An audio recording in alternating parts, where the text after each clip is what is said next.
Cellos, welcome back, people. It's the Critic Corp. I am Tope, and this is my anime corner. Welcome.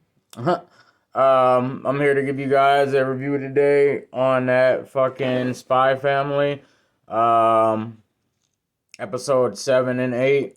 You know, I had to let it simmer for a little bit, for a little week. You know how I like to do sometimes with anime is when I feel like they about to get really intense, I'd let it build up. Um but fucking where did they leave off at last? Goddamn. Oh yeah. Anya was distracting Lloyd and shit, having his ass try on all this ridiculous ass clothing and whatnot in the fitting room.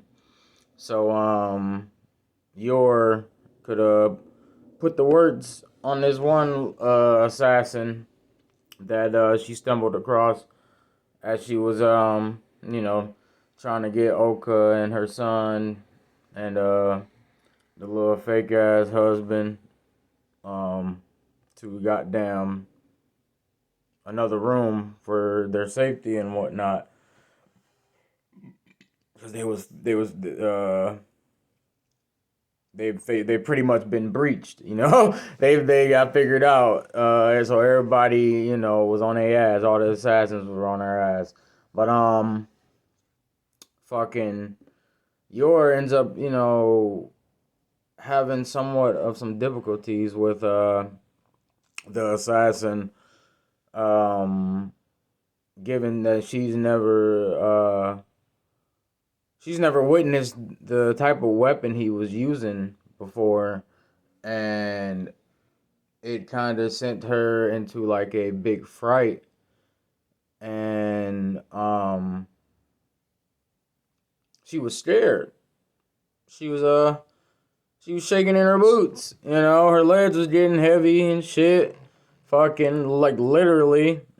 Um, she was afraid to get injured. To a certain extent that she wouldn't be able to return home to fucking Lloyd and Anya.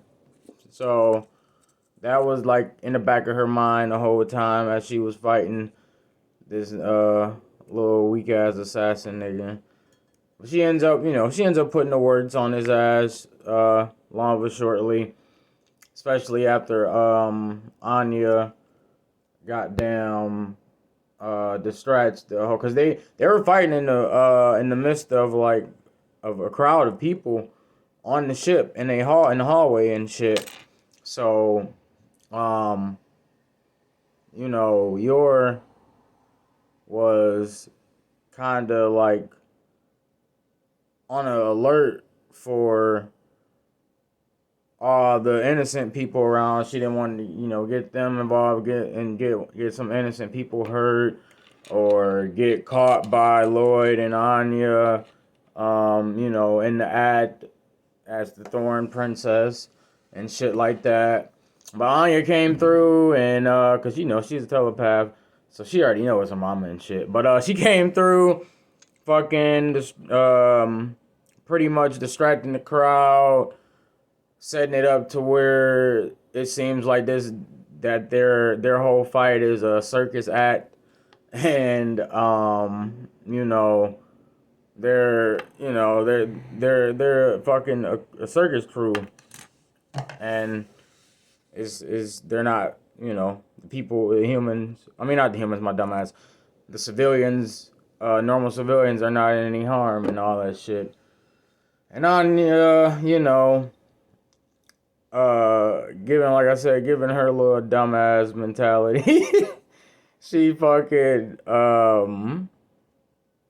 she over here, like in the back of her mind, rooting for Yor to put the words on him, and Yor in her mind's like, oh shit, bet Anya don't know it's me. I'm in the clear. Let me go on and stop acting like a fuck ass and go put the words on this so-called weak ass assassin. Um, and then, you know, after all that shit, fucking Anya returns back to Lloyd. Still got his ass like just doing dumb random shit.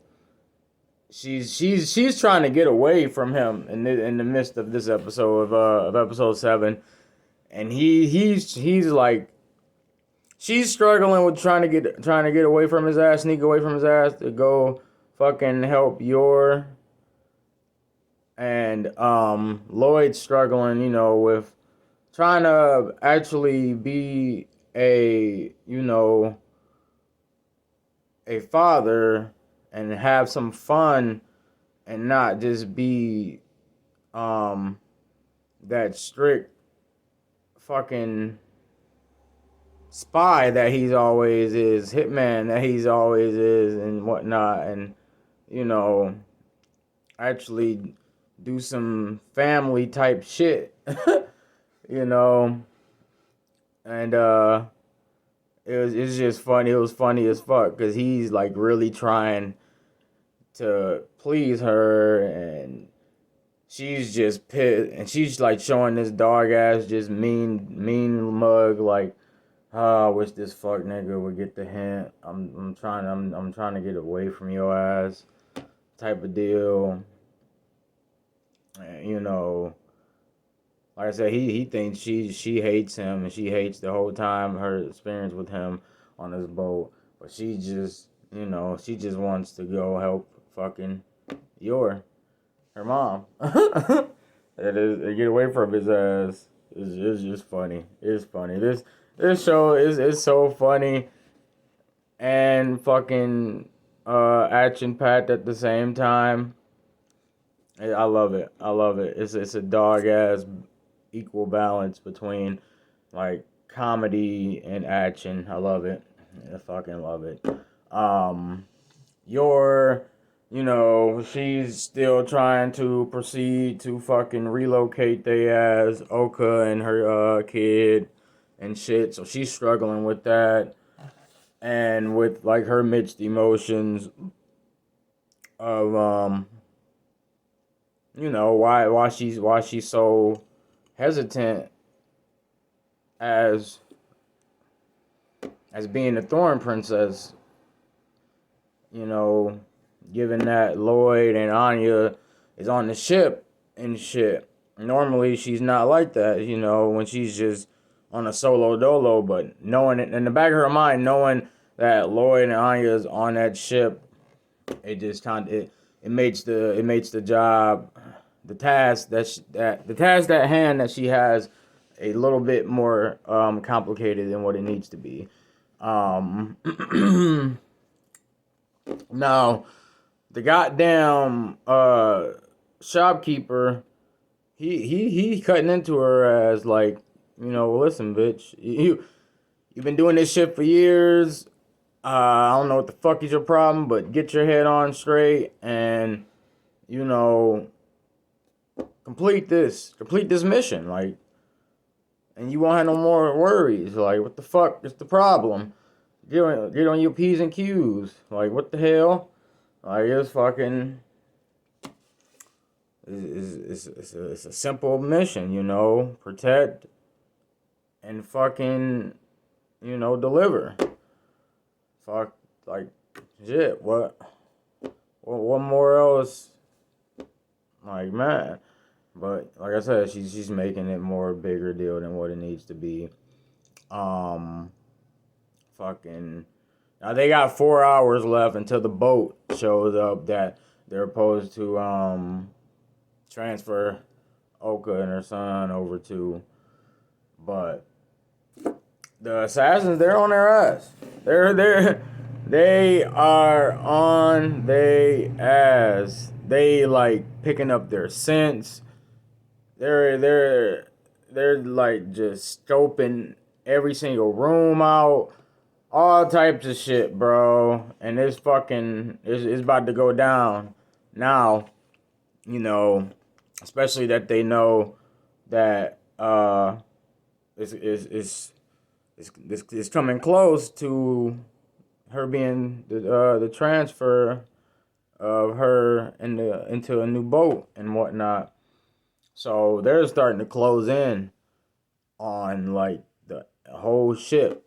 All the assassins, like they're fucking going at it. Some of them are plotting too, even to fucking, knock off a couple niggas and save the money for themselves.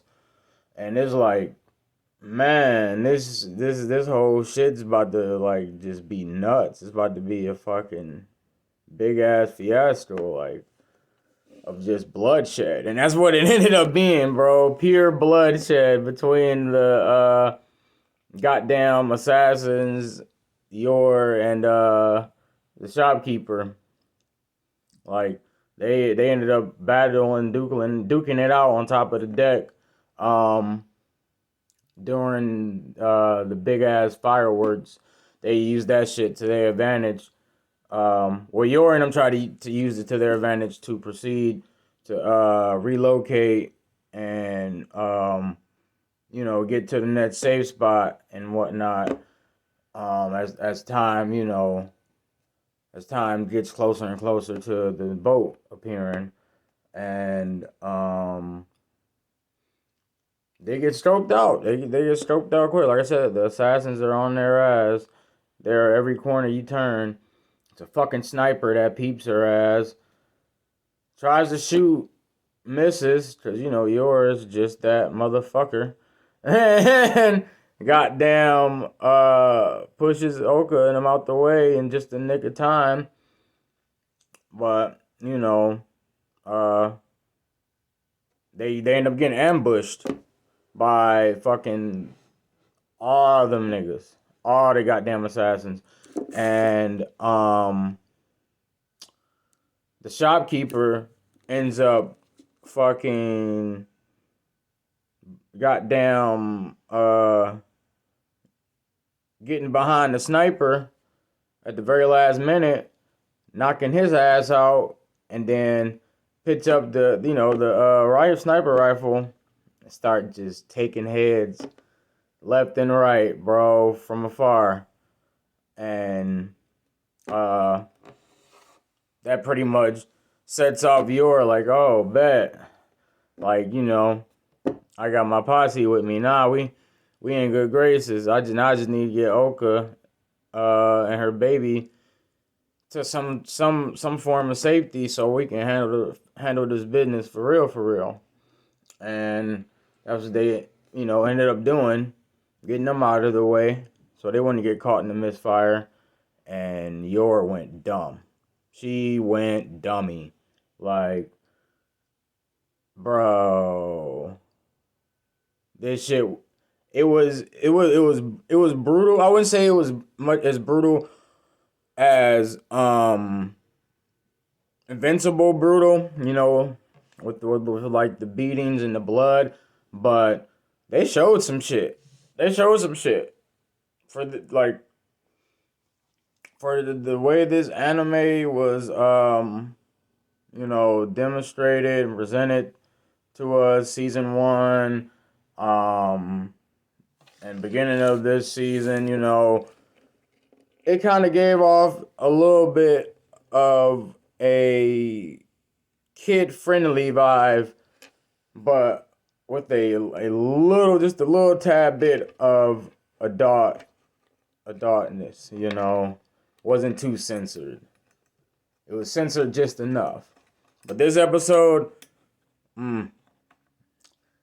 yeah, they showed, like I said, the shopkeeper, they showed him laying the lumber into niggas' blood, he just sniping the shit out of niggas in their head, straight up dropping their ass. You're just coming through, just knocking them down one by one. And this part killed me. The fucking the director, the shopkeeper, or whatever, her boss, he comes down, and as she's laying them out, picking them off, one by one, he's right behind her, cleaning it up on some cleanup crew shit. No evidence type of deal, like with the mop broom and shit. Just, hey, bro, he was like, like I know this is kind of, hard for you to do in this situation, but can you tone it down on the on the blood? Like, goddamn, bitch. Like, bro, what do you want? You want you want, first she was mad because she was, not doing her job. Now she doing her job and you mad at her. Like, come on, nah. Make it make sense. It's the fucking Thorn Princess, baby. The garden, like he said, we the garden.